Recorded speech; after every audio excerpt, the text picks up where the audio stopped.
Shalom, shalom, shalom. Je suis toujours là, votre servant de Dieu, évangéliste, intercesseuse prophétique. Je vais nous parler seulement de tirer quelque chose par rapport à la politique. Nous voyons la politique de nos pays africains et la politique n'a pas besoin de la vérité, mais la politique a besoin de stratégie. Mais pourquoi nous avons tous ces problèmes? La politique africaine, il y a toujours des problèmes parce que la politique africaine, nous voulons montrer la vérité, tandis que la politique n'a pas besoin de la vérité, a besoin de la stratégie. Et si tu as la stratégie, et c'est là que tu réussiras, et la politique de ces pays va aller de loin.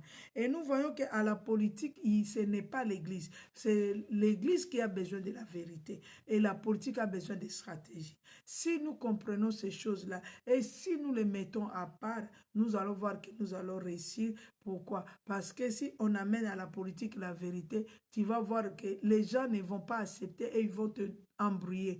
Mais si tu amènes la stratégie, tu verras que tu vas attraper ces gens-là. Pourquoi? La politique, c'est les mensonges. La politique, c'est là où on trouve des lions qui sont en train de manger les antilopes. Dans la politique, là. Donc, pour dire que l'Église, c'est là qu'on trouve la vérité. Et la politique, on trouve les stratégies. Et pendant qu'on est là, si tu fais bien les stratégies, tu vas voir que tu vas réussir dans toute politique que tu tu vas entreprendre. Mais la vérité finit toujours par faire quoi? Par être vue par tout le monde.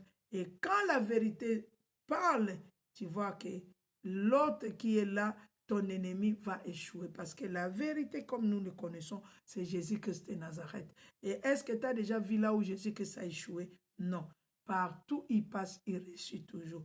Comme nous voyons au Congo, il y a beaucoup de choses qui se passent là-bas, mais à la fin de compte, le Seigneur fait quoi? Il démasque et il fait exposer les gens qui sont là. Mais nous parlons de la politique, on a besoin aussi de la prudence.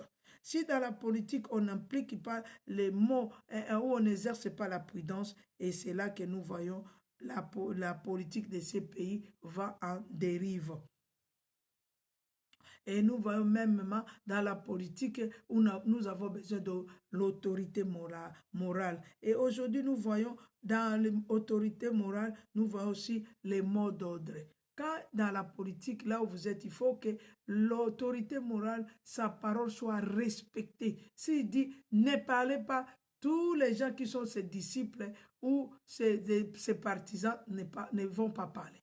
Mais si tu vas où là, l'autorité morale dit ne parlez pas, les autres parlent,